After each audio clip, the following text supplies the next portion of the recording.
మునీర్ పేరు బాగానే విన్నాం కదా ఉద్యమం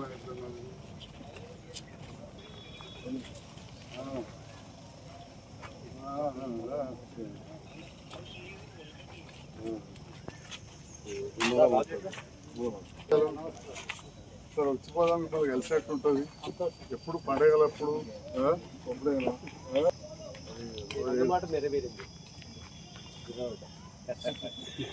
పండుగ లోపల వేస్తున్నారు పండుగ కాకముందు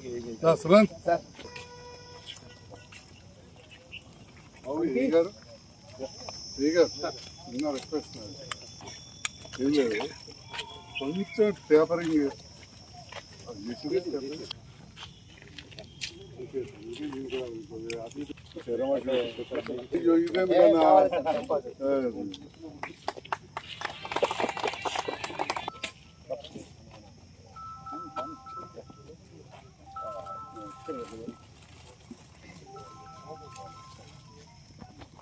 డి గారు డి గారు వరుణ్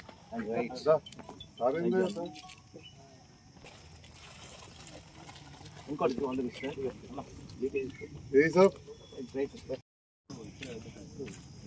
మాట్లాడుతున్నారు ఫస్ట్ ఇంకా మీరు చేయాలని మాట్లాడాలి.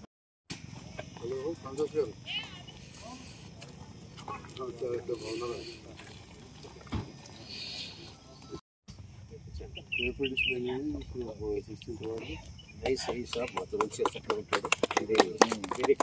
ముందుకు రండి. మంచి మంచి కలుపుకోలు. అవునవును అది సంతోషం. ఇక ఇంకొక కొంత నీళ్ళు ఉన్నది మీ ప్రణాళికలో. గ్రేవీ అడుగు కూడా మంచి కాంపౌండ్ ఇచ్చారు. ఇక కంకర వేస్తుంది. 30 minutes కూడా అయింది ఈ రోజున. మరి ఆ మీతో కూడా ఇక మేము అనడం లేదు కానీ మీరే మంచి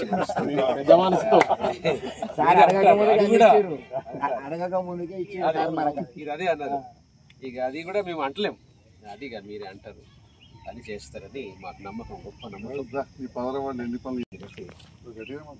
అభివృద్ధి కార్యక్రమాలు చేసిన ఈ సందర్భంలో మిమ్మల్ని ఆ దేవుడు మిమ్మల్ని మీ యొక్క అడ్మినిస్ట్రేషన్ని, మీ పాలన ప్రభుత్వాన్ని దేవుడు ఇంకా అంతగా దిగించాలి. ఆయన కృపలో మీరు ఇంకా ప్రజలకు అతి సమీపంగా, ప్రజలలో తలలో నాలుకలాగా ఉండి ప్రజల యొక్క యోగక్షేమాలు చూస్తూ ఈ మధ్య మీరు ప్రకటించినటువంటి రాజీవ్ యువ వికాస ప్రోగ్రాంలో కూడా మీరు అందిస్తున్నటువంటి సేవలను బట్టి మీకు వేలాది వందనాలు చెల్లిస్తున్నాం. దేవుడు కూడా మిమ్మల్ని, మీ యొక్క నాయకత్వాన్ని, మీ యొక్క అధికార బృందాలను దీవించాలని ఆ దేవుడు ప్రార్థిస్తున్నాం నిత్యం. కనుక సెక్రటరీ గారు రండి. మన పదవారికి విచ్చేసిన మా ప్రియమైన నాయకుడు, బడుగు బడుగాల ఆశాజ్యోతి అయిన మా ఎమ్మెల్యే సంజయ్ అన్నకు, మరియు ఇక్కడికి వచ్చిన నా క్రైస్తవ సోదరులకు మరియు నా వార్డు ప్రజలందరికీ పేరు పేరున హృదయపూర్వక నమస్కారాలు. ఈరోజు గతంలో ముందు క్రైస్తవులను పట్టించుకున్న నాదుడు ఎవరు లేరు. ఎందుకంటే ఈ చర్చిలో నాకు తెలిసిన అనుభవం అప్పటి నుంచి ఒక చర్చికి మెయిన్ గేట్ నుంచి ప్లస్ ఆ ఎండింగ్ గేట్ దాకా ఒక రోడ్డు, అది 20 సంవత్సరాల కింద అయింది. నాకు నా అవగాహన ప్రకారం మా ఎమ్మెల్యే గారు ఏం చేశారంటే, పిలవగానే అప్పుడు గ్రేవీ యార్డ్కి, కాంపౌండ్ వాళ్ళకి, కన్స్ట్రక్షన్కి మరియు ఫంక్షన్ హాల్కి, సండే స్కూల్కి అన్నీ కలిసి నాకు తెలిసి దాదాపు కొంచెం కవితక్క సహకారం కూడా ఉండే. దాంతోపాటు మా ఎమ్మెల్యే గారి సహకారంతో నాకు తెలిసి 90 లక్షల వర్క్ అయింది సార్ ఇప్పటికి ఇక్కడ ఓన్లీ కాంపౌండ్లో.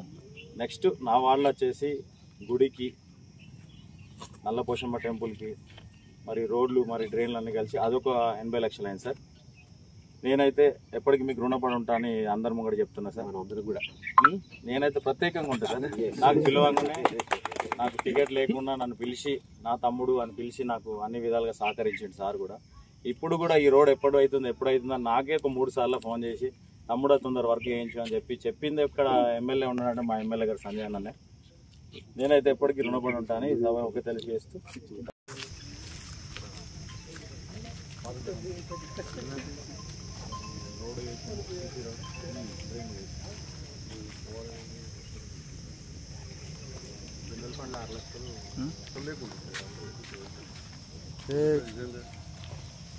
40 లక్షలు ఏంటి?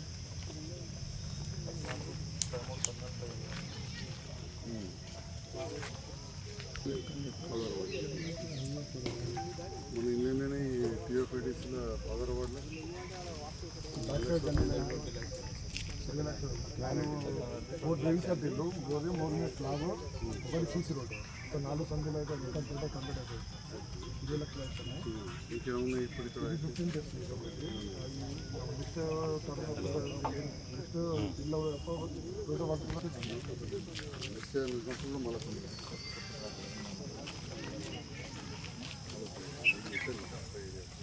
16వ వార్డులో ఏదైతే అతి పురాతనమైన సిఎస్ఐ చర్చ్ కాంపౌండ్ ఉందో అక్కడ జరుగుతున్న అభివృద్ధి పనులకు పరిశీలించడానికి రావడం జరిగింది. ఈ సందర్భంలో నాతో పాటు వచ్చేసిన గౌరవ శ్రీనాభూషణ్ గారికి, తమ్ముడు వచ్చేసి మా డి గారు, ఏఈ గారు, వర్క్ ఇన్స్పెక్టర్ సిబ్బంది అందరు కూడా పేరు పేరున నమస్కారం, పాత్రికేయ మిత్రులకు నమస్కారం.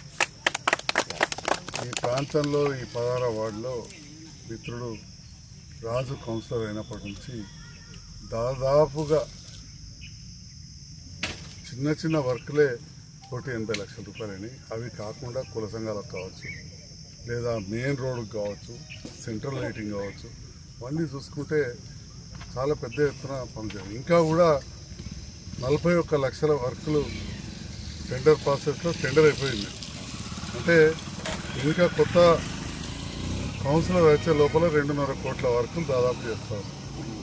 గతంలో ఈ ప్రాంతంలో చేసిన ఏ కౌన్సిలర్ కూడా నాకు తెలిసి, ఎందుకంటే అన్నున్నారు ఏమనుకోవద్దు, అప్పటి పరిస్థితుల్లో కాలం అది లేరు, 40-50 లక్షలు 30-40 లక్షల వర్కులు ఒక టన్నులు అయితే పెద్ద విషయం. 4 రౌండ్లు అయితే 10 లక్షలు. నేను అప్పుడే చెప్పిన రాజుకు, తమ్మి నీకంటే ముందున్న కౌన్సిలర్ కంటే నువ్వు డబల్ అయిన పనులకు ఎక్కువ నేను నిధులు లేకపోతే, అంటే అప్పుడు గెలవగానే నిధులు లేకపోతే మళ్ళీ నేను ఎలక్షన్లో పోటీ చేయకపోవాలి. అలాంటిది ఎన్ని రెట్లు తెచ్చినామో ప్రతిపక్షం వాళ్ళు చూసుకొని చెప్పాలి. నేను ఊరికి ఆడిపోసుకుంటా ఉంటారు టీవీలలో మమ్మల్ని. అప్పుడప్పుడు పరిస్థితులను బట్టి అప్పుడప్పుడు రాజకీయ పరిణామాలు మారుతూ ఉంటాయి. అందరికీ తెలుసు, నేను చిన్ననాటి నుంచి మరి అప్పుడు ఇక్కడ బ్రహ్మాండమైన హాస్పిటల్ ఉండేది, స్కూల్ ఉండేది. ఎన్నోసార్లు చెప్పిన మా అమ్మతోటి జయప్రద పీటర్ డాక్టర్ సాబ్ జయప్రద అంటున్నప్పుడు వస్తుంటే అని చెప్పి చాలా అనుబంధం. మరి అలాంటి మార్పు వచ్చింది. అట్లనే రాజకీయాల్లో కూడా ఎన్నో మార్పులు వస్తున్నాయి. మార్పులు వచ్చే సందర్భంలో నేను మొదటి నుంచి కూడా కాంగ్రెస్ ప్రభుత్వంతో ఉన్న కుటుంబంలో జన్మించిన, మళ్ళీ ప్రభుత్వంతో కలిసి పనిచేసే అవకాశం వచ్చింది, పనిచేస్తూ ఉన్నా. నిరంతరం ఏంటంటే మనకు కావాల్సింది అభివృద్ధి. ఇలా పనిచేయడంతో ఇలా మీరు ఏ ఇంజనీర్ అని అడగండి, ఈ టీయూఎఫ్ఐడిస్ కింద దాదాపు 25 కోట్ల రూపాయల నిధులు తెచ్చుకున్నాం. అక్కడ డబుల్ బెడ్రూమ్ దగ్గర నిధులు తెచ్చుకున్నాం. సో ఇక్కడ పట్టణం మొత్తం కూడా ప్రతి వార్డులో ఎక్కడ చూసినా కానీ రేపటి నాడు ఒక నెల రోజుల లోపల ఒక 20 కోట్ల రూపాయల పనులు ప్రారంభం కాబోతాయి. దసరా వరకు పూర్తి కూడా చేయిస్తా అని చెప్పి ఈ సందర్భంగా తెలియదు. అట్లనే ఈ వార్డులో కూడా ఇంకా దాదాపు ఒక 41 లక్షలు ఉంది. ఇంకా ముందు కూడా మన గౌరవ ముఖ్యమంత్రి రేవంత్ రెడ్డి గారు వారే స్వయాన మున్సిపల్ శాఖ మంత్రి వారి అధ్వర్యంలో తీసుకొస్తాం. గత ప్రభుత్వ పథకాలను కంటిన్యూ చేస్తూనే ఈనాడు కళ్యాణ లక్ష్మి కావచ్చు, ఇందిరా మిల్లు ఇచ్చే కార్యక్రమం కావచ్చు, ఎంతోమంది పేదవాళ్ళు ఉన్నారు వాళ్ళకు ఉచితంగా కరెంట్ ఇవ్వడం కావచ్చు, సన్న బియ్యం ఇవ్వడం కావచ్చు, ఉచిత బస్సు సౌకర్యం, ఇలా ఎన్నో కొత్త కార్యక్రమాలు కూడా ఈ ప్రభుత్వం చేపడతాం. దాంట్లో భాగంగా మా క్రైస్తవ సోదరులు 3 లోన్ కూడా అప్లై చేసుకున్నారు 1 లక్ష వరకు. ఆ 3 కూడా మంజూరు అయిందని చెప్పి ఈ సందర్భంగా తెలియజేస్తాం. అయితే ఒకవైపు అభివృద్ధి, ఒకవైపు సంక్షేమం, 2 జోడెద్దులాగా నడవాలి. ఆ రకంగా ఈ ప్రభుత్వం ముందుకెళ్తా ఉంది. ఎంతోమంది పేద పిల్లలు హాస్టల్లో చదువుతూ ఉంటారు. వాళ్ళకు మెస్ ఛార్జెస్ చాలా తక్కువ ఉండేది, అవి కూడా మనం గొప్పగా ఇవ్వడం జరుగుతూ ఉన్నది. మరి కాస్మెటిక్ ఛార్జెస్ కూడా పెంచడం జరిగింది. ఈ రకంగా జగిత్యాల ప్రాంత అభివృద్ధిలో నన్ను భాగస్వామ్యం చేసి నన్ను గెలిపించిన ప్రజలకు, అప్పుడప్పుడు చెప్తాను నేను గెలిచాను కాదు, నన్ను గెలిపించిన ప్రజలకు నేను హృదయపూర్వక ధన్యవాదాలు తెలియజేస్తూ నిరంతరం రుణపడి ఉంటూ సేవతోటే నేను రాజకీయాలకు వచ్చాను. సేవతోటి రాజకీయాలకు వచ్చాను. ఇంతకుముందు తమ్ముడు చెప్పిండు ఈ ప్రాంత అభివృద్ధిలో నేను గెలిచింది మొదటిసారి 2018లో. అంతకుముందు కూడా అభివృద్ధి జరిగింది. అప్పుడు కవితమ్మ గారి ప్రోత్సాహంతో నేను రాజకీయాలకు వచ్చాను. ఎప్పుడైనా కానీ ఉన్నది ఉన్నట్టు మాట్లాడాలి. ఇప్పుడు కొందరు అప్పుడు తిట్టుకుంటూ వచ్చిన వాళ్ళను, ఎవరి ద్వారా వచ్చిన వాళ్ళ పేరు కూడా తీయరు. పెద్ద పెద్ద నాయకులు ఈ ప్రాంతంలో అభివృద్ధిలో భాగస్వామి ఉన్న వాళ్ళ పేర్లు తీయడానికి కూడా కొంతమంది ఇష్టపడరు. కానీ నేను పోటీ చేసిన నాకు ఇప్పుడు వేరే పార్టీలోనే రాజశేఖర గారు కావచ్చు, రమణ గారు కావచ్చు, ఇంకా సీనియర్ నాయకులు అందరూ తెలుసు, జీవన్రెడ్డి గారు వారు కూడా పనిచేసారు. అందరం కూడా నిరంతర ప్రక్రియలో పనులు చేస్తూ ఉంటాం. కానీ ఈ మధ్యకాలంలో నాకు గొప్పగా అవకాశం వచ్చింది. వచ్చిన అవకాశాన్ని నేను పూర్తి స్థాయిలో వినియోగించుకొని పట్టణంలోని మౌలిక వసతులు పెంచడానికి నేను కృషి చేశాను. మౌలిక వసతులు పెరిగినప్పుడే పట్టణం అభివృద్ధి అవుతుంది. సో దాంట్లో భాగంగా ఈ ప్రాంతంలో జరుగుతున్న కార్యక్రమాలు అందరూ కూడా చూస్తున్నాం. మరి మీ అందరికీ కూడా హృదయపూర్వక ధన్యవాదాలు తెలియజేస్తూ 25వ వార్డులో కూడా 8 లక్షలతో రోడ్ వేస్తున్నారు. రమ్మని చెప్పి అక్కడ కౌన్సిలర్ కూడా తెలియజేస్తూ అందరు కూడా పేరు పేరున నా హృదయపూర్వక నమస్కారాలు తెలియజేస్తాను.